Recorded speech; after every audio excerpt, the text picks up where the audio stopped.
My parents kicked me out thinking I was a failure. They stole from me, publicly humiliated me, and celebrated my supposed misery.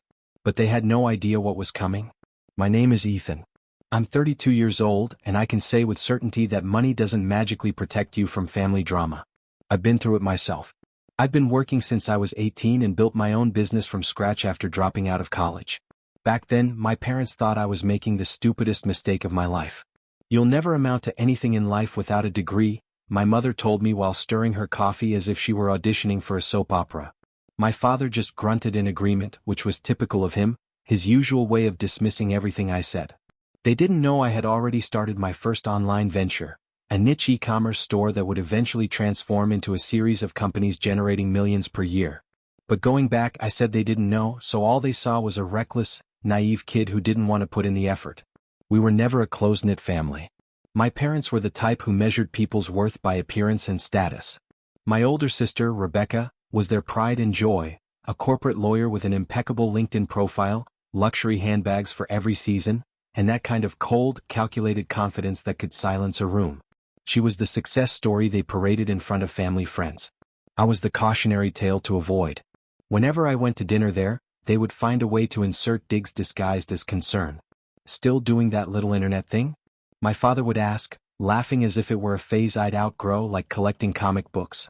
Rebecca would smile politely and say, "You know, it's never too late to get a real job." For years I let it slide. I figured there was no point defending myself, they wouldn't believe me anyway. And honestly, I was busy building a business from the ground up, which takes everything you have, and I didn't have the energy to prove my worth to people who had already decided I was a disappointment. So I kept living in silence. I didn't boast about my earnings, didn't mention that I bought my own house outright at 27, or that I could afford to travel anywhere in the world on a whim. I simply smiled during family dinners, endured the comments, and went back to the life they presumed I didn't have. The breaking point happened on a rainy Thursday night. I had stopped by my parents' house after my mother texted me asking if I could help with something. When I arrived, my father was pacing back and forth in the living room. Rebecca was sitting on the couch with a glass of wine, smiling knowingly as if she already knew I was in trouble. My mother was standing by the fireplace, arms crossed as if about to announce devastating news. "Ethan," my father began, "we've been talking. You're 32 years old and it's clear that this online nonsense isn't going away. You've had enough time to figure out what to do with your life, but you're still wasting your potential." I felt my jaw tighten. "What exactly do you mean?" He stopped pacing and pointed toward the door. "You've been living in that apartment for years and you're still here asking for help with little things. We can't keep enabling you." I blinked, confused. "Enabling me? I've never asked you for money, not once." Rebecca let out a snicker. "Oh, come on, Ethan. You're coasting through life. You think anyone believes you're making a living with your little business?" "Sad, honestly." My mother intervened, voice ready. "We've decided it's time for you to truly stand on your own. You don't need to come here anymore when you need help. No more expecting us to bail you out." I looked at them stunned. "I don't need you to bail me out. I'm doing just fine, thanks." My father's voice rose. "If you're doing so well, you can prove it by surviving without any help from us. In fact, you can leave now. Go live on the streets if you have to. Maybe that'll wake you up." The room fell silent except for the rain pounding against the windows. I looked at Rebecca, who was sipping her wine as if watching a show she'd been eagerly waiting to see all week. I felt the heat rising through my chest, but I forced myself to stay calm. They thought they were delivering a reality check. They thought I would beg, maybe promise to do better or get a real job. But they had no idea I could buy their house 3 times over without touching my savings. I grabbed my jacket from the chair and put it on. "All right," I said quietly, almost smiling. "If that's what you want." My mother opened her mouth, probably to add another jab, but I didn't give her the chance. I walked out, closing the door behind me. As I got into my car, a black sedan they assumed was a used model I'd barely managed to afford, I saw my reflection in the rearview mirror. I wasn't angry. I wasn't hurt. I was almost amused because I knew something they didn't, something they would discover in a way they'd never forget. And as the rain fell harder, I drove off into the night, already knowing that in 3 weeks, their entire view of me and themselves was about to shatter. The first week after they kicked me out was strangely quiet, not quiet emotionally. I had plenty of thoughts swirling in my head, but quiet in the sense that there were no calls, texts, nothing. I didn't expect an apology, but part of me thought they'd at least check to see if I was okay. Nothing. It was as if I had been completely erased from the family roster. I spent those days working from my home office, though home office doesn't do the space justice. The place was a modern penthouse overlooking the city, with floor-to-ceiling windows and an office filled with leather-bound books I'd collected over the years. I could sit at my desk and see the skyline stretching as far as the eye could see, a constant reminder of how far I'd come from the kid they once considered a failure. In the second week, I started hearing things from mutual acquaintances, subtle hints that my parents and Rebecca were concerned about me, not concerned in the sense they feared for my well-being, but concerned in the sense they were shaking their heads and telling people I had finally hit rock bottom. My mother, it seemed, had told her church friends I was living in my car now because my little internet project had failed. Apparently, Rebecca had told one of my old high school friends that I was finally learning life's lessons the hard way. They weren't just painting me as a failure, they were actively constructing the narrative. One evening, I received a message from my cousin Nathan, one of the few family members who had always treated me as an equal. Nathan, hey man, I heard something tonight. Are you okay? Me, define okay. Nathan, your mother was telling people at dinner that you're practically homeless. She said you'll probably come crawling back soon. Me, interesting. Nathan, also, Rebecca made a joke saying she might let you do odd jobs for her firm when you're desperate enough. She said you'd look good fetching coffee. I stared at that last message for a while, letting the words sink in. It wasn't a surprise, Rebecca had been making those kinds of comments for years, but hearing it now, after they'd already kicked me out, hit differently. It was like watching someone set fire to a bridge you'd already decided never to cross again, just to make sure it was gone. The third week arrived and I decided to show up at my parents' Sunday dinner, not as a guest, I wasn't invited, but as an observer. Nathan had mentioned these dinners had become a weekly ritual since I left. I drove over, this time in my other car, the one they didn't know I owned, a sleek silver coupe that drew attention effortlessly. I parked a few houses down so they wouldn't see me arrive. From the sidewalk, I could see them through the dining room window, my parents at the head of the table, Rebecca beside them, all smiling. The conversation seemed lively, wine glasses raised, plates full. I could imagine the scene. Rebecca talking about her latest case, my parents beaming, and then shortly after, in the Q&A, mentioning how ungrateful I had been, how I had wasted my potential.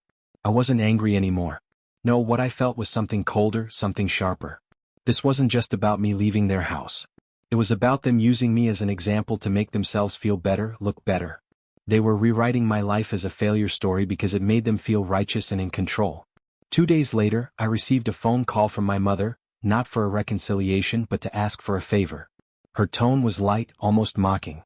Ethan, dear, your father and I are going to need your help moving some old furniture next weekend. Since you don't have anything else to do anymore, you should have the time. I had to bite the inside of my cheek to keep from laughing. Sorry, I'm busy. She sighed as if I were being difficult on purpose. Busy with what? Or? She let out a dismissive, knowing little laugh. Of course that's your problem. Well, try to make time for family, okay? You might need us someday. It was at that moment I realized the depth of their condescension. They genuinely believed they would be the safety net I'd fall into when life inevitably crushed me. They couldn't even conceive the possibility that I didn't need them. I hadn't needed them for years. And yet, even as they belittled me, a small part of me decided to play along just a little bit longer, because if I revealed everything now, the impact wouldn't be nearly as satisfying as it could be. No, I would let them accumulate the insults, let the false narratives sink deeper and deeper into that hole they were building, because when the truth finally came out, I wanted the impact to be so strong they would never recover from the shame. And that moment was coming much sooner than they thought. When the fourth week arrived, I had already settled into a kind of distant calm about the whole situation. I knew exactly where I stood with them now, and I wasn't losing sleep over it. But just when I thought I'd seen the worst of their pettiness, they managed to outdo themselves. It all started on a Thursday morning. I received an email from my bank. Subject: unusual account activity, immediate attention required. My first thought was it might be some phishing scam, but when I logged into my account, I froze. 2 large withdrawals, each over $7,000, had been made from one of my older accounts. The account wasn't one I actively used anymore, but it was still open because it was linked to a joint savings plan my parents had opened for me when I was a teenager. I had meant to close it years ago, but it slipped my mind. Both withdrawals were marked as in-person transactions, and both were from a branch 2 blocks from my parents' house. At first, I tried to think of a reasonable explanation. Maybe some bank error, maybe identity theft. But when I called the branch and got the details, my stomach twisted. The teller clearly remembered the withdrawal. According to her, my mother had come in and said I had authorized her to access the funds for a family emergency and walked out with a cashier's check both times. I don't know what made my hands shake more, the theft itself or the fact that she had done it so casually, as if my money was hers to take whenever she pleased. I didn't call her immediately. I needed to stay calm, and at that moment I wasn't. Instead I called Nathan. "You're not going to believe this," I said, explaining what had happened. There was a long pause. "Ethan, I think I know where that money went." "Where?" He hesitated. "Rebecca just put a down payment on a new luxury SUV. She was bragging about how it was a family gift for all her hard work." The words hit me like ice water. It wasn't enough to treat me like a failure. They had actually stolen from me to reward Rebecca. My mother had literally walked into a bank and emptied my account without permission and funneled the money directly to the golden child, probably while telling herself it was perfectly justified. That night I drove to my parents' house. I didn't go inside, I wasn't ready for the confrontation yet, but I parked across the street and sat there, staring at the cozy lit windows. Inside I could see them in the living room. Rebecca was holding a set of car keys and my mother was taking a photo, probably to post online later. My father was laughing, patting her shoulder as if she'd just won some award. I don't remember how long I sat there, but I remember the feeling shifting in my chest. Until then, there had been a faint thread of loyalty holding me back from going too far. But in that moment, watching them celebrate with my money, that thread snapped completely. Later that week, I received a text from my mother. "I hope you're not upset about the savings account. It was just sitting there and your sister needed help. You'll make more money someday. Family comes first." I stared at that message for a long time. No apology, no acknowledgement that it was theft, just a presumptuous, almost condescending justification. I didn't respond. I didn't need to, because at that moment, something inside me shifted from silent resistance to cold determination. This wasn't about proving my success to them anymore. It was about showing them that the bridge they burned wasn't just gone, it was replaced by a fortress they would never approach again. And they were about to find out exactly what that meant. After the SUV incident, the air around me felt heavier, not in the sense that I was crumbling under the weight of it, but more like the atmosphere before a storm. I wasn't angry in a hot, impulsive way anymore. It was a quieter weight, the kind that settles in your bones and doesn't let you forget. I didn't tell anyone else what had happened, not friends, not colleagues, not even my business partners. I didn't want sympathy, and honestly, part of me was embarrassed that I had allowed myself to be in a position where they could take from me so easily. I should have been smarter, more careful, more strategic. Yet I had left that account open like an unlocked door and they walked right through it. In the following weeks, I pulled back from everything. I stopped showing up to certain meetings, ignored some social invitations, even skipped a quarterly networking event I never missed just so I wouldn't have to answer questions about my family. I told people I was busy with major projects, but in reality, I was holed up in my penthouse letting the silence envelop me. It wasn't that I was depressed, at least not in the way people expect when they hear that word. I still woke up early, still went to the gym every morning, still kept my businesses running smoothly. But something inside me felt raw, almost hollow. Every time I thought about my parents and Rebecca, it was like watching a movie replay where the ending was always the same, me as the punchline of their inside joke. One night, I was sitting at my kitchen island with a glass of whiskey, scrolling through old photos on my phone. There was one from 5 years ago, my parents and Rebecca standing in front of a rented beach house, smiling at the camera while I stood off to the side, half in the frame. That had been the year they forgot to mention the trip was already planned and fully booked when they invited me. I ended up sleeping on a couch in the living room while Rebecca got the master suite. The more I looked at that photo, the more I realized something. This wasn't new. The theft, the lies, the public humiliation, it was just the latest chapter in a story that had been unfolding my entire life. I had always been the one expected to yield, to give more than I received, to silently absorb whatever they imposed on me. And maybe that's why they were so confident they could take my money and get away with it. They thought I'd sulk for a while, maybe even confront them, but ultimately come back to the next Sunday dinner as if nothing had happened. That's when my thinking, my posture began to shift. Not to confront them immediately. I wasn't going to storm into their house and demand my money back. No, I started thinking about leverage, about timing, about how the payoff would be so much better if I didn't just call them out but dismantled the entire fantasy they had built around themselves. The first step was subtle. I had my lawyer quietly begin the process of locking down all my accounts, properties, and assets in my name, making sure there were no more weak points they could exploit. At the same time, I reached out to a private contact, someone who specialized in gathering financial and legal records that weren't exactly public knowledge. I told him I wanted a complete picture of my family's financial situation, not because I needed the information immediately, but because I had a feeling it would be useful later. And while all of this was happening, I maintained my distance. No calls, no texts, no showing up at family events. I wanted them to get used to my absence, to start thinking they had successfully driven me away for good. The more comfortable they were, the more off guard they would be later. But that distance came at a cost. Some nights I would sit in my living room with the city lights stretching below me, and I would realize how small my circle had become. My friends didn't ask questions, but they noticed. Nathan tried to check in a few times, but I kept the conversation short. It was easier to stay immersed in my own thoughts than to explain what I was trying to do. I knew I was isolating myself, and I knew it wasn't healthy, but I also knew it was necessary because when you're planning something this big, you can't leave anything loose. You can't afford to be sloppy.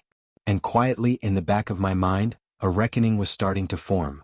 I didn't circle it on the calendar, didn't write it down anywhere, but I knew when the moment would come, and I knew exactly where they would be when it happened. The shift wasn't drastic at first. It was more like lowering a dimmer switch. One week I was keeping a low profile, the next week I was resuming my routines with a precision and focus I hadn't felt in months. I dove into my businesses with renewed clarity, almost as if I had been coasting through life before and hadn't realized it. My main company had been doing well for years, but there were 2 expansion projects I had been putting off, one in Europe and one in Southeast Asia. I approved both in the same week. That meant hiring new teams, forging partnerships, and closing multimillion-dollar contracts that would cement our brand globally. And I wasn't doing it just for the revenue, although the numbers were impressive. I was doing it to ensure my reach and influence were undeniable. I wanted my influence to be so vast that when the moment came, there would be no doubt in anyone's mind about who I was and what I had built. At the same time, I started networking again, but with purpose. Instead of generic business meetups, I attended high-level investor dinners, tech conferences, and charity galas. I made a point of being seen in places my family could only dream of entering. I shook hands with people who could, with a single phone call, change the trajectory of an entire industry. And I did it quietly, no social media fanfare, no press releases, because I wanted it to be something they would discover from someone else's lips, not mine. By mid-year, one of my smaller companies, a software startup I had invested in, was acquired for an 8-figure sum. My share alone was enough to buy half my parents' neighborhood outright. The same week the deal closed, I transferred a significant portion into an investment account that was already overflowing. The rest I reinvested in ventures that would keep the exponential growth going. But the real power wasn't just in the money. It was in the connections. Over coffee in Manhattan, I met with an influential editor from a national business magazine. We talked about work, and at some point between cappuccinos and the check, she suggested the idea of doing a feature on entrepreneurs who built their own success and were underestimated early in their careers. The irony wasn't lost on me. I didn't confirm anything at the time, but I kept her card in my wallet. It wasn't the right moment yet. Meanwhile, the reports from my financial contact were trickling in, and the picture they painted of my family's situation was revealing. My parents' retirement savings were smaller than I had imagined. Rebecca, despite her well-paying job, was sitting on a mountain of debt, the result of a combination of bad investments and a taste for luxuries she couldn't afford. At least not the down payment value she stole from me, barely covered the initial fees, and she had quietly taken out a second mortgage on her apartment last year. It wasn't just satisfying to know they were vulnerable. It meant that when the time came, the impact of my next moves wouldn't just be emotional, it would be practical, tangible. On the surface, though, I maintained my distance. The family still held their Sunday dinners, still talked about me in the past tense, still fed the narrative that I was finding myself somewhere distant from reality. But through mutual acquaintances, I started hearing small cracks forming in their certainty. A friend of Rebecca's had apparently seen me at a luxury hotel in Singapore in the middle of a meeting with a group of impeccably dressed executives. My mother's hairdresser mentioned she had heard someone talking about a CEO named Ethan who closed a major deal overseas. The rumors were starting to reach them, and although they didn't confront me directly, I could feel the curiosity and discomfort growing. I didn't rush. Power reveals itself best in controlled doses, and I wasn't interested in wasting it on a premature confrontation. No, I wanted them to be unsettled, questioning everything they thought they knew, right up until the last moment. The day I pulled the rug out from under them completely. And when that day came, it wouldn't just be about proving them wrong. It would be about shifting the dynamic forever, about ensuring they understood beyond a shadow of a doubt that whatever role they thought they played in my life was over. The thing about revenge is it's not about speed. It's about precision. You don't strike as soon as the opportunity presents itself. You wait until the moment is perfect, so flawless that your move cannot be undone or dismissed. By this point, the information my contact had been gathering was complete. And what I saw on paper confirmed what I had suspected for months. My family's image of stability was, for the most part, an illusion. My parents were on the verge of needing to downsize, but refused to admit it publicly. Rebecca's financial situation was worse than I had thought. Maxed out credit cards, high-interest loans, and a lease on that SUV she could barely keep up with. She had even started falling behind on her second mortgage payments. One piece of information, however, caught my attention more than anything else. Buried in my father's financial records was a note about an early-stage investment in a small real estate development company, one that had been quietly teetering on the edge of bankruptcy for the past year. The worst part was my father had personally guaranteed a loan for the company. If it collapsed, he would be personally liable for the full amount, a solid 6 figures. And judging by the reports, it was about 3 months away from collapse. That's when I knew how to set the stage. I didn't need to destroy them financially, that would make me look vindictive. No, what I needed to do was let them walk into a situation where their arrogance and assumptions would undo them, and I would be there in a position they could never have imagined. Almost simultaneously, I received a call from the business magazine editor I had met in Manhattan months earlier. She was following up on her underestimated entrepreneurs feature project and wanted me to be the centerpiece, not just a small blurb, but a multi-page spread with professional photos, my complete story with emphasis on the early days when people told me I would never make it. I agreed immediately, but imposed one condition. The release date had to coincide with a specific month, the same month my father's failed investment was about to crumble. As all of this headed toward disaster, an unexpected opportunity fell into my lap. A real estate investment firm I had dealt with before reached out with an offer. They were acquiring distressed assets from smaller developers who needed a capital injection from someone they trusted. Since I had been one of their major investors in the past, they offered me first pick of the deals. When they sent me the proposal list of properties, I almost laughed. There it was, highlighted in red as high risk in the portfolio, a block of partially built townhouses owned by my father's struggling real estate company. I didn't commit immediately. I asked questions, reviewed the contracts, and quietly positioned myself so that if the company defaulted, as the report suggested it would, I could acquire the entire project through the investment firm for a fraction of its value. That meant my father's company would not only lose the project, but I would have it without ever having to deal with him directly. And the best part was, on paper it would just look like a smart business move on my part, no direct attack, no apparent revenge. As these gears were turning, I maintained my distance from the family, but I made sure my name kept coming up in their conversations. Nathan told me my mother had asked if I had gotten lucky with anything, because she had heard I was flying first class internationally.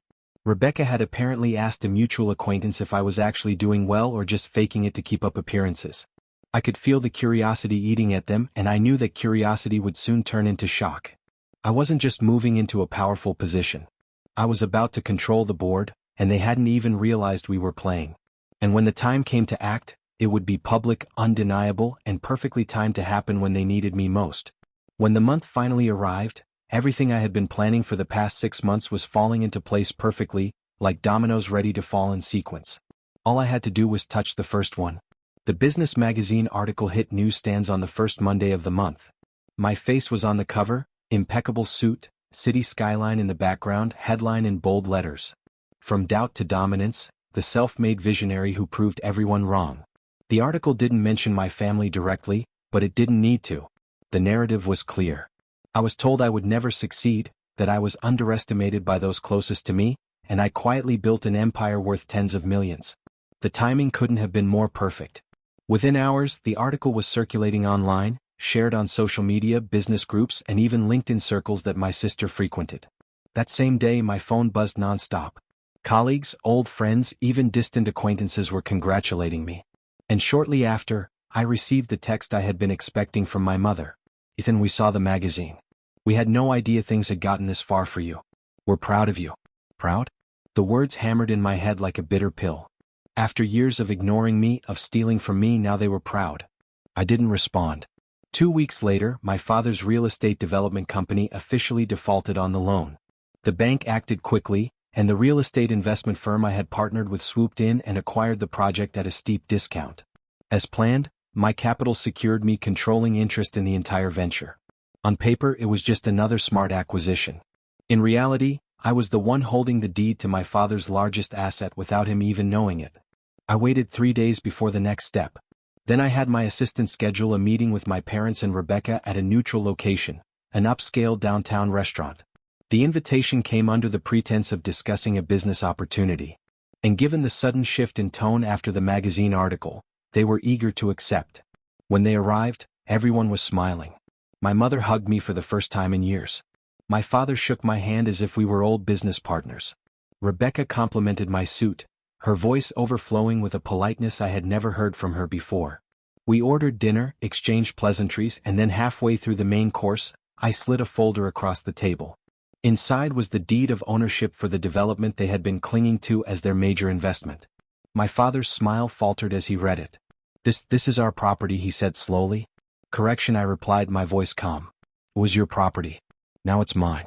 They stared at me in stunned silence. I didn't raise my voice, didn't gloat, just laid out the facts. Their company had defaulted. The bank had divested the project. I purchased it legally at a fair price through an established firm. I explained it the same way a surgeon would describe a clean-cut, precise, dispassionate, final. My mother's cheeks flushed with embarrassment. Ethan, how could you? How could I? I interrupted, my tone getting just a bit sharper. The same way you walked into my bank account and took my money without permission. The same way you gave it to Rebecca as if it were yours to give. The same way you kicked me out and told people I was homeless. I just learned from the best. Rebecca's jaw clenched, but she said nothing. My father leaned back in his chair, his eyes shifting between the papers and my face.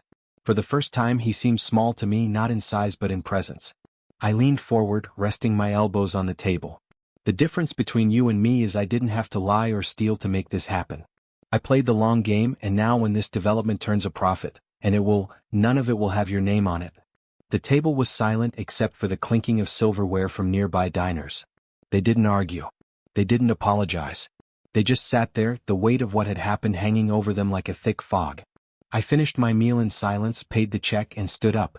Have a good evening, I said in a polite, almost casual tone. Oh, and don't worry about the crew at the construction site. I already let them know the ownership change won't affect their jobs, only yours.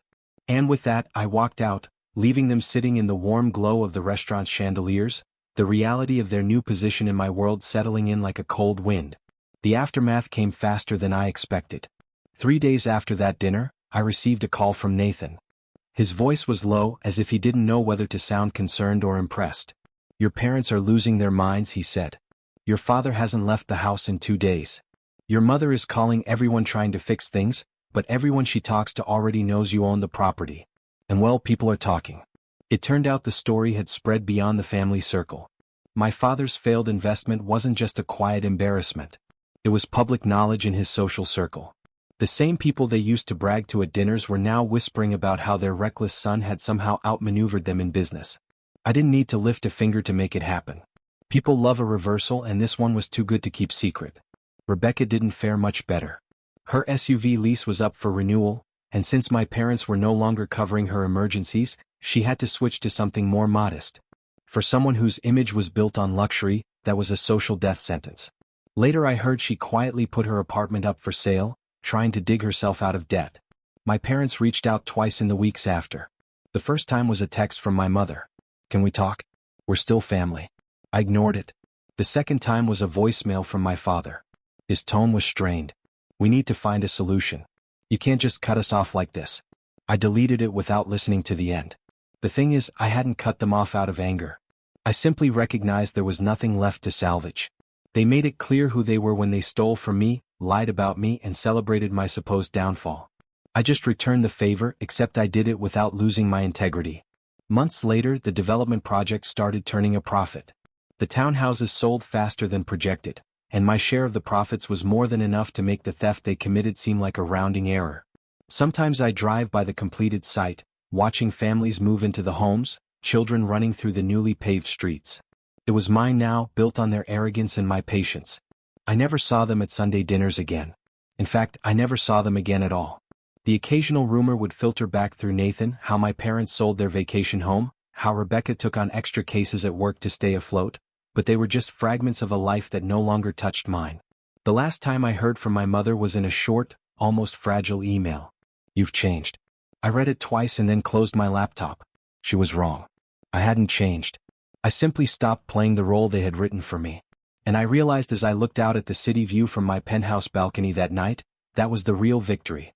Not the money, not the property, but the fact that they finally understood I didn't need them, their approval, or the version they had of who I was supposed to be. The last time I thought about it, I smiled to myself and said out loud, just once, just for my own satisfaction, I didn't just live on the streets. I bought the entire block.